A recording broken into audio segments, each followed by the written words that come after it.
Skoda's all set for their India 2.0 initiative, and we're going to be having a quick chat with the man himself, the man in the driver's seat of this program, Zac Hollis. So what about the Octavia RS 245? What about the new SUV that they promised us? And does he like V8s or electric cars? Let's find out.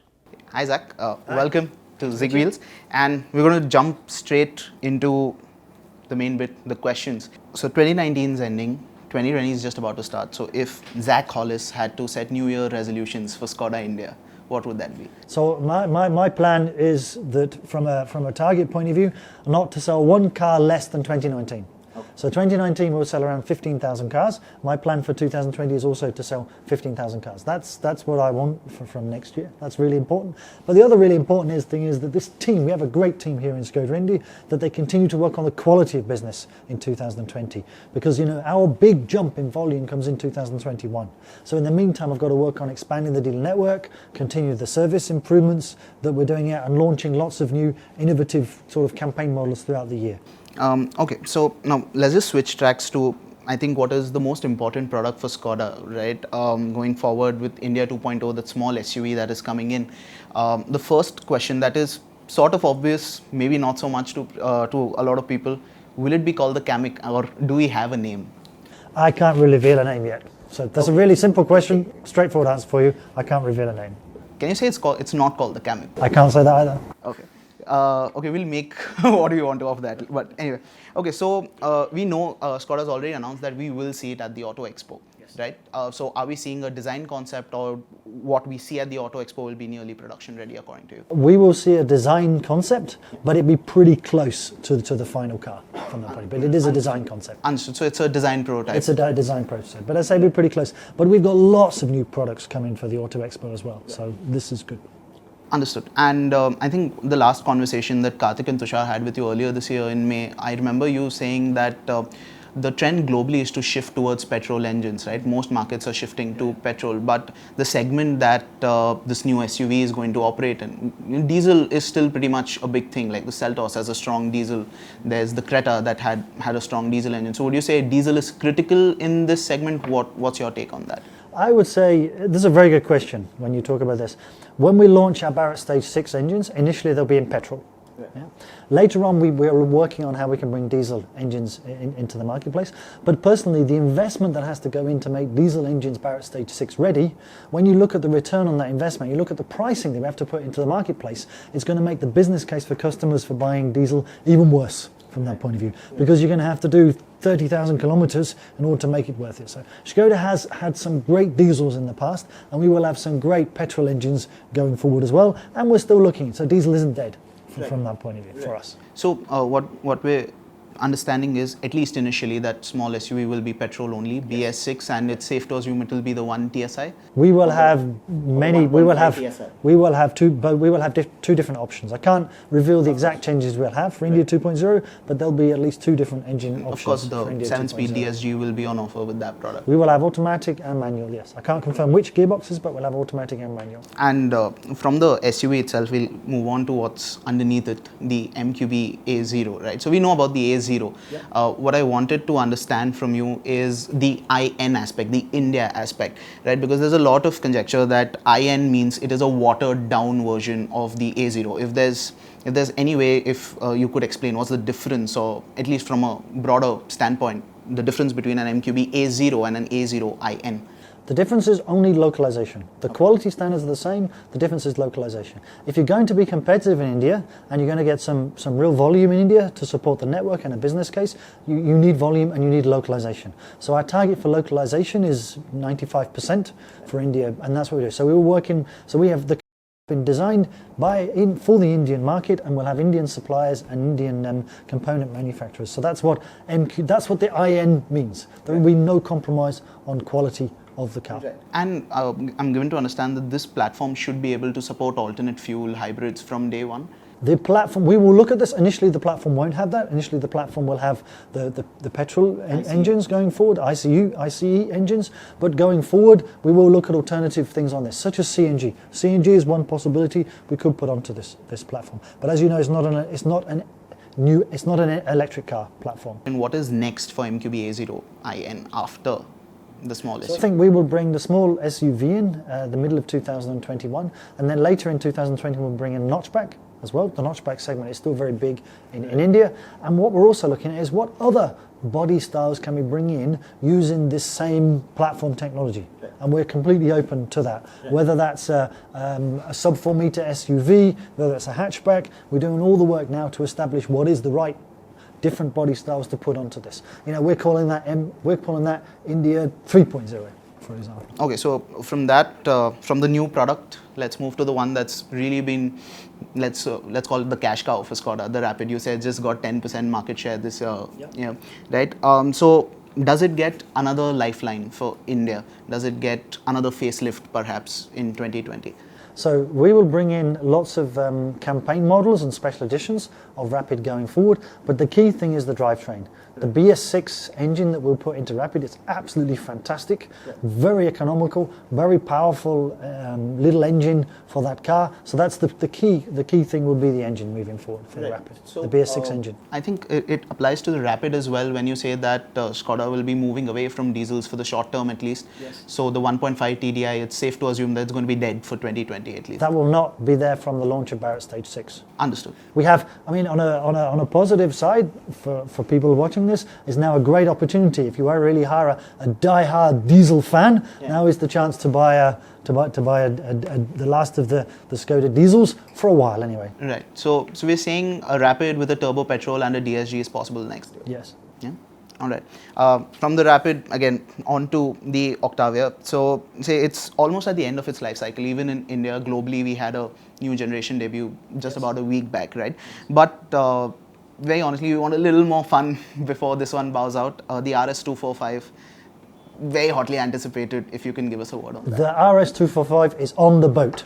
Okay. So there are 200 RS245s on the boat coming from the Czech Republic to here. I can't tell you where they are, but they're on the boat.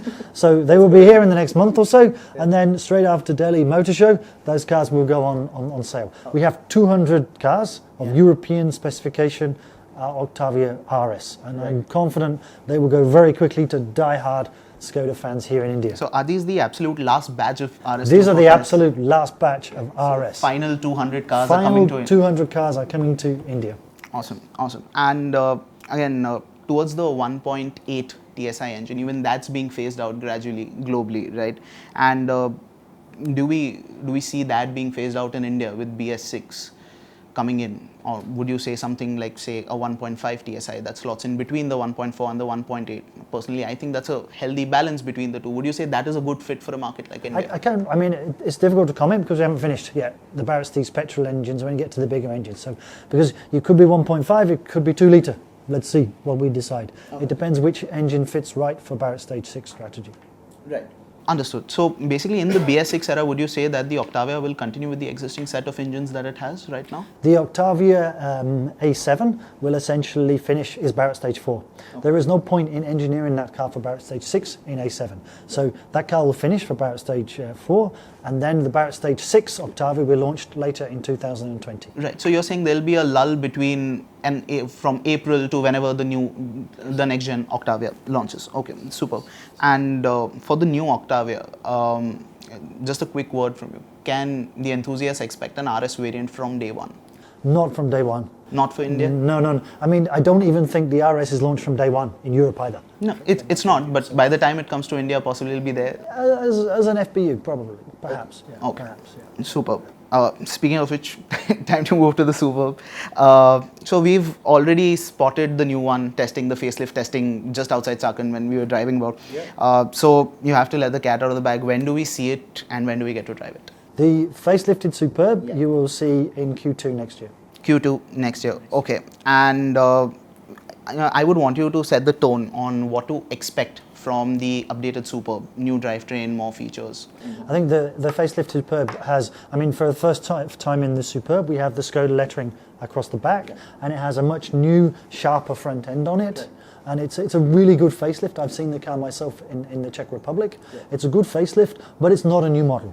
So it's not a new model, it's a facelift, and we will obviously have Barrett Stage 6 when the car is launched later in Q2 next year. So at the moment, of course, again, it'll be launched initially in petrol. So again, we have some superb diesels in stock now with Barrett Stage 4, and I think the good thing is they're going very fast now. The run out of Barrett Stage 4 is working really well for us at the moment.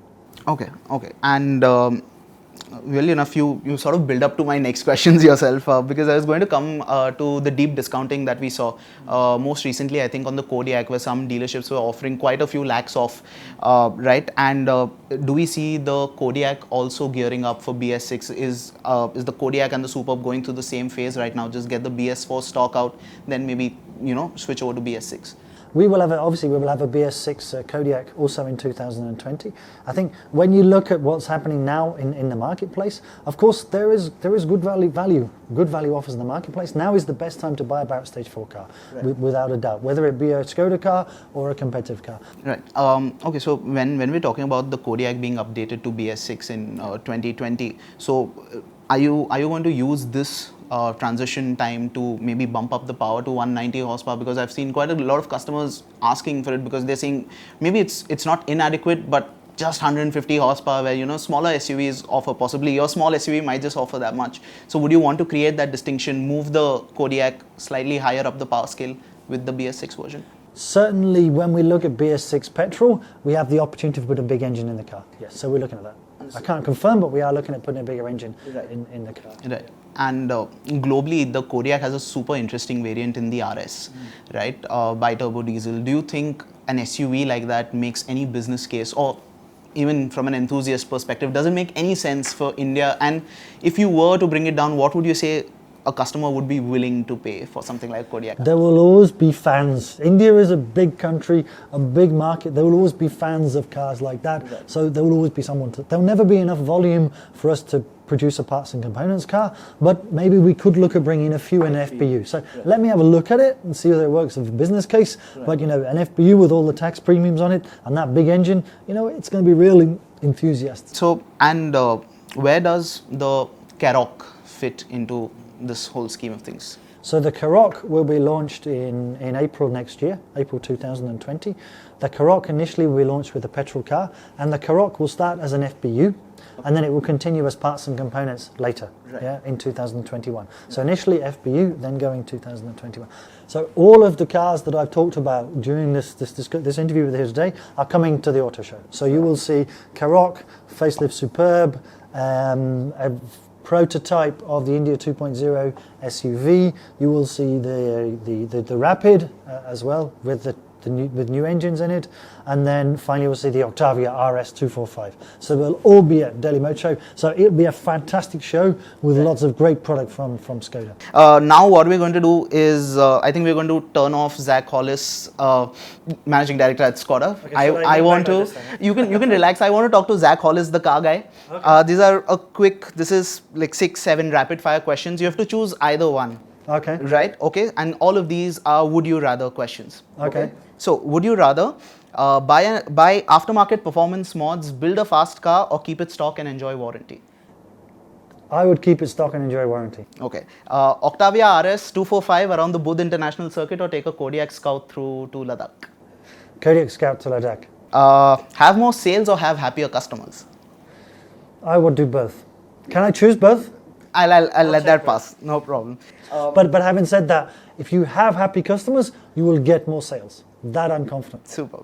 Okay. Offer an expensive but loaded product or an affordable no frills one?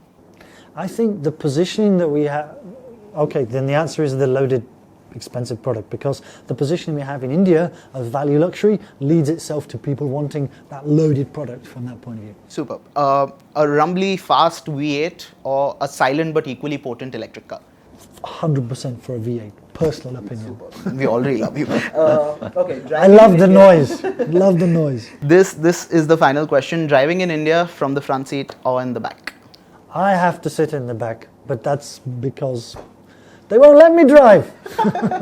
I think that is a superb note to end this conversation. Thank you so much, Zac, for having us. And it was a pleasure talking to you. And stay tuned to ZigWheels for more.